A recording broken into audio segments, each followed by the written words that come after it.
So moving forward, having all of Act 2 in the can and being able to probably edit most of it before we shoot Acts 1 and 3 is quite amazing in terms of I have the ability to revise and make this script even better before fully committing again on our big Acts 1 and 3 shoot day. Lastly, it's like, where do we go from here? So in the next 6 to 8 months, I'm going to be editing the film as well as revising my script where it's needed.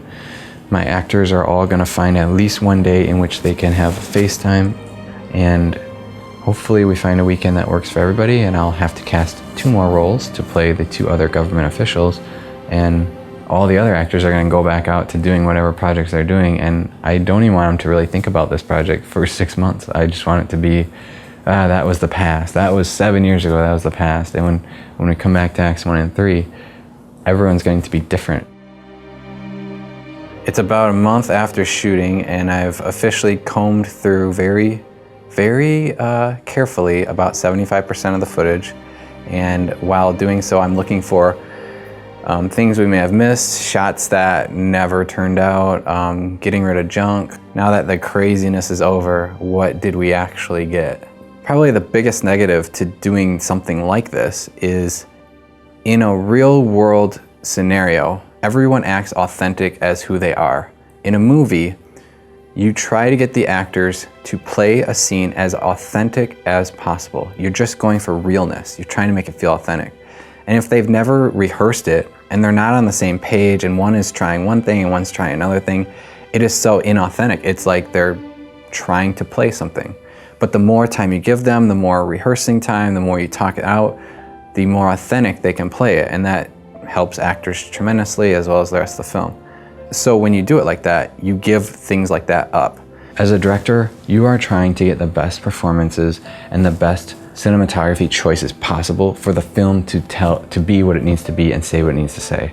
For example, if a character pulls out a gun in a scene and starts talking, you may trust the actor and you may trust your camera person, but at the end of the day, maybe the actor pulled the gun out only an inch and maybe the camera person was focused on their face, didn't even see the gun, and now you go to edit the movie and there's a big pivotal moment. The gun needs to be shown for the audience to know what's happening, and the actors are playing as though there's a gun, but if the camera misses the gun, there was no gun.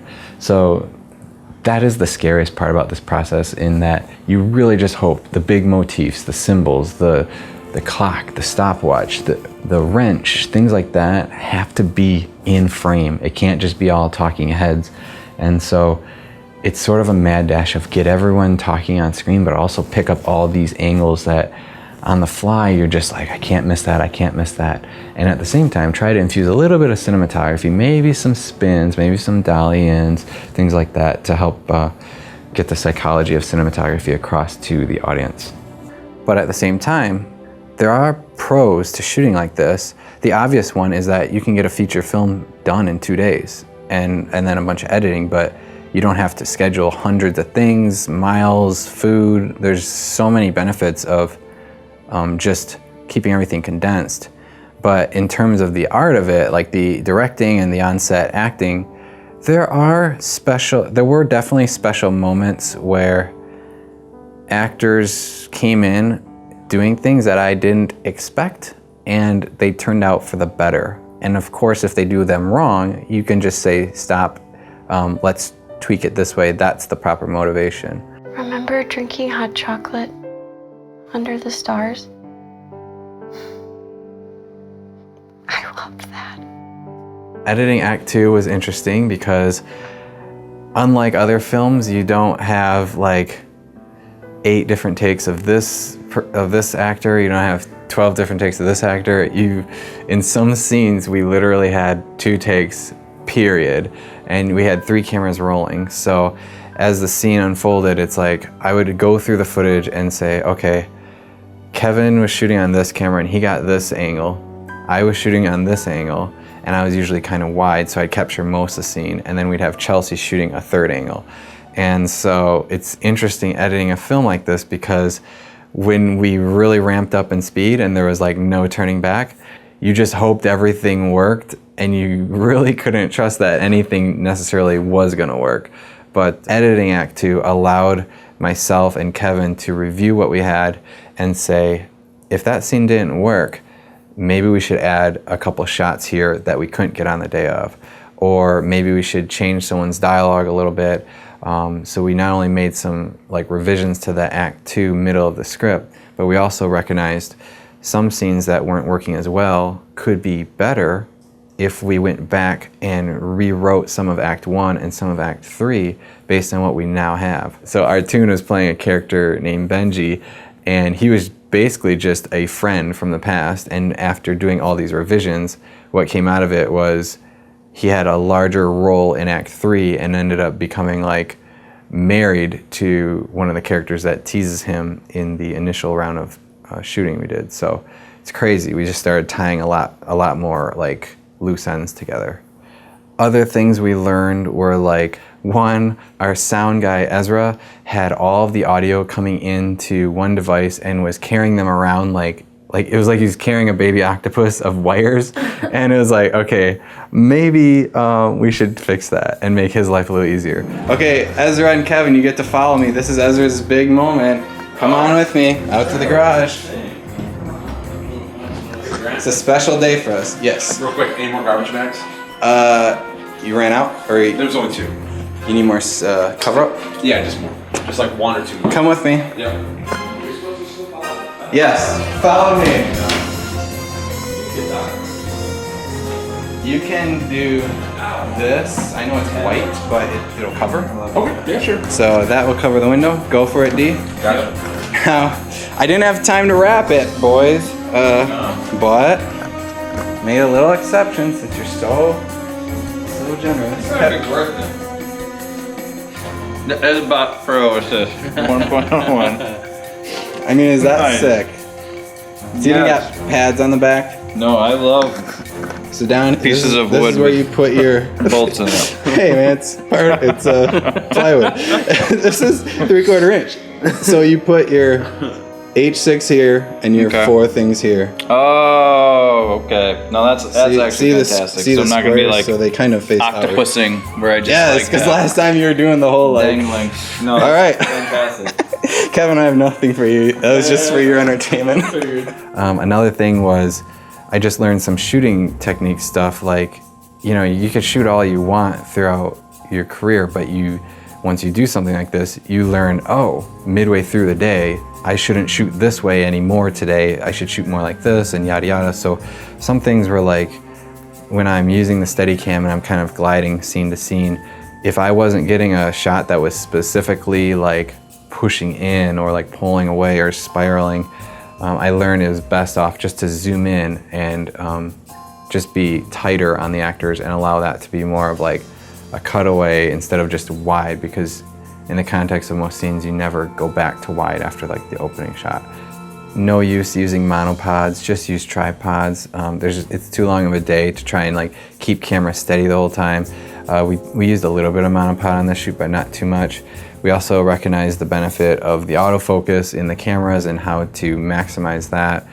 And we also very wisely realized our main actors should be double mic'd. So they're not just wearing one of these little mics, but they're wearing a second one, a backup, in case something went wrong. Because like our actress Tori, who now lives in Arizona, it was like, we may never get her back again. So we have to be like perfect with capturing audio. So in learning all that, we felt pretty confident coming into our second shoot.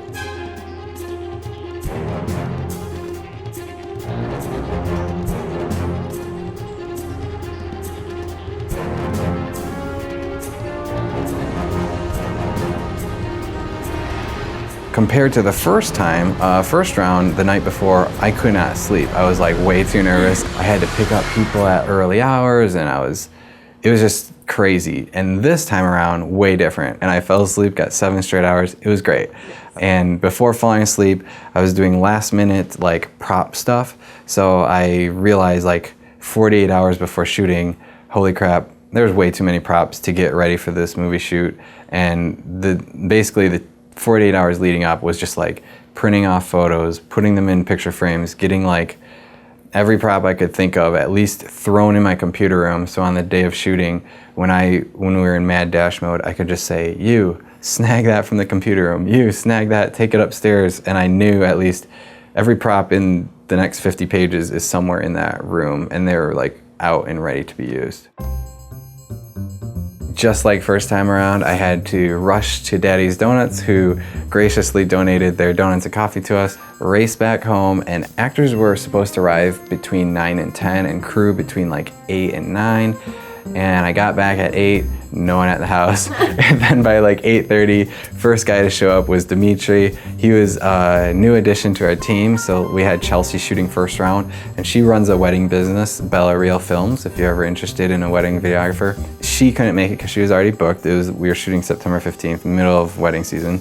So we got Dimitri, the newcomer, and he showed up, and he was asking me some great questions like, so what type of white balance are you gonna be at, and should I be zoomed in? And I was like, those are great questions, but I'm gonna tell you right now, when this shit gets going, you can't ask those, because I will tell you as fast as I can or try, but I'm gonna trust you, and I'm putting half this, like third of the shooting today in your hands, so it's like, good luck, that sort of thing.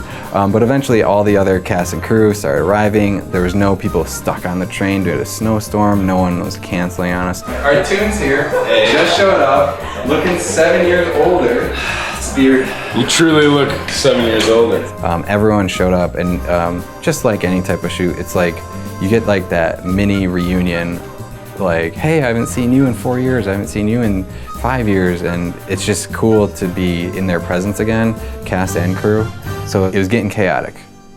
One change that came from this shoot versus the last is, last time, 5 out of our 10 crew members couldn't come due to the snow. This time, however, we not only had those 5, but we also had an extra person, an additional assistant director in Megan, who showed up and was on books and worked in tandem with Tess. And Tess later on took on some like ADR recording and all this other stuff. In addition to that, we had my sister Sheila and her boyfriend Sam as production assistants, and then Lam Win, who on weekends is known by Matt. He was there as an on-set photographer, as well as like lighting and props type assistant. So we had, I think, 9 people this time, and then actually Noel, who helped with a lot of the script consulting and kickstarting this whole project, he was available at the very end of the night at like 11 p.m. when we shot at his house, and he was there for some props and just general hands. So we had a much more consistent crew this time. It just sounds really cool. Like everything he's trying to do, like the passion he put into this thing, it was awesome. He's got really big goals for this, and it's very ambitious, and I really want to support Grant.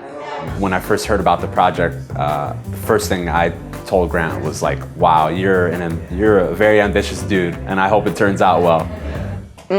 Well, I love donuts, minty donuts. I'm doing this kind of shot, not like a direct into the camera type shot. I broke the fourth wall right there, but that's okay. I worked with Grant on the movie Niner. That's pretty much, we worked on other college shows as well, like Central View and stuff like that. So it was mainly everything in college. Day one was, oh man, it feels like a really long time ago. Honestly, I can't even remember. I've been saying 6 months. I'm not really sure if that's actually how long it's been. I can't remember. Maybe February is when we filmed. Was it February? March, April, June, July, August. It's been about 6 months, 7 months since we shot day one for the film. When you do something that big and then you kind of, you spend an entire day, just like a crazy day working with everybody, at the moment it feels like really, really big and like kind of all consuming. And then it takes a couple days to kind of like, let that fade away. And honestly, like Grant does so much that I kind of forgot about it. I don't remember most of the scenes that we shot because it was only one day, It was like being a part of my life for one day. Normally, when I'm on set, I can remember everything I filmed, but I've seen a couple clips and I don't remember doing it. It was nice to be able to walk away. I had that liberty. Although I did, I was able to watch the footage at some point and see what we did. And it was pretty exciting to see how it all came together and know that, oh, wow, this is real and we get to finish it up. Getting that break in there is definitely good recovery time. But then at the same time, it feels a little surreal to come back and finish it up. It's like, wow, like we're doing this, it's happening. I told people, I was like, yeah, I'm working on a project today in Michigan, and they're like, oh, so you're gonna be there for a week or so? Like, no, just, 24 hours. It's exhilarating, but also it's a little scary because part of you wonders how you can get back into that character and still give it justice, and you've changed, and so bringing different parts of you to it. And fortunately, this day is in the future, so able to use more of, I feel like in real life I have grown up a tad, so you can channel that. It's been harder because when I did day one, I kind of just moved back to the area and I didn't have a lot of things to do. So really, I feel like I was able to prepare better. So today is going to be interesting because I've done as much as I could. And I mean, I'm ready and, it's going to be great. It's been harder this time around because I've had more things to focus on other than just this. I think in the context of the story, there's a lot of benefits because we are, again, playing to the future. And so everyone has had time to prepare for that. And even the location was able to prepare for that. But if this wasn't necessarily the storyline, I think that it's tricky because you want to make sure you still have the same equipment and you still have the same, actors' availability and whatnot. But if it can be done, it does give people time to prepare more, and also maybe it's kind of fun to go back into something like if you have an old friend that you just everything, you don't skip a beat. And I kind of feel like today too, it's just we're back on set, which is sort of a surreal feeling. Doing 61 pages the first day, it definitely took us a lot longer than we thought it was going to take. So doing 48 today, it's still gonna be a really long day. Maybe instead of finishing at 2 a.m., we'll finish at midnight. I don't really know, we'll see how it goes. But we also have one day under our belt, so we know a little bit more what we're doing this time. Read the papers you submitted to the Institute? Impressive stuff. The fact that we got through the last time, last time I woke up and as soon as I got here, I was like, oh, this is what we have to do? I started to get the shakes. And today I woke up pretty early and I was like, oh yeah, way calmer, way less nerves about it. Everything's a take. Everything's a take, Kevin. I think today's 48 will be a huge success, but I do think we're gonna have to stay on top of it and not think to ourselves, well, whoa, we got 61 last time, 48 will be easy. It's definitely not gonna be easy, so we just have to stay on top of it. Actually, it's 50 now because he decided to add another scene 2 days ago. So yeah. I can't believe that we did 61 before, and for some reason, I'm more afraid of the 50. Wow, that's a zoom. I anticipate a lot of challenges. I expect myself personally to be an immense diva several times throughout the day, and I think that'll be a challenge for Grant, and I think I'm gonna poke him a lot. It's gonna be tough. Just keeping the excitement going will be the main challenge, I think, but I assume adrenaline will take over. Rolling takes and where we're transitioning really quickly between scenes, and so not a lot of time to get a lot of the production stuff set up, so that'll just be challenging as far as being efficient and not wasting time. The whole thing is a challenge, one thing could go wrong and it will be detrimental, And I think a lot of the challenges before were kind of navigating the space, and we didn't know each other, so it's breaking the ice and doing all those things. So I think it'll go a lot smoother. Feel like, of course, there's always challenges whenever you come onto set. It just all depends on how you approach the challenges and how how fast you work through the challenges. So I think that our team, with the solid team that we are, I think we'll be able to pull through and knock it out. I'm feeling, personally I'm tired, but just ready for whatever rolls our way. Pretty nervous. I've never done anything film related. I'm really excited to see how it all works on this side. Yeah. I'm feeling great. I'm excited. Very tired. I had a film premiere last night, and I didn't get into bed until a little after 1. So yeah, it was. I'm tired, but I'm ready to go, man. You know. I just drove 2 hours. I actually drove to the wrong house first, so that was cool. But I'm feeling good. I'm feeling really excited about the day. Very optimistic, and I'm really looking forward to today. I think it's going to be great, and I'm also looking forward to going home and sleeping. Last words to say, you guys are great. I'm super excited. Let's go. Let's do this. I'm so afraid. Lots of Daddy's donuts. Hold your hats, it's going to be a bumpy ride. I'm really hoping that these sugar bagels that were provided will take over and help me ride that wave.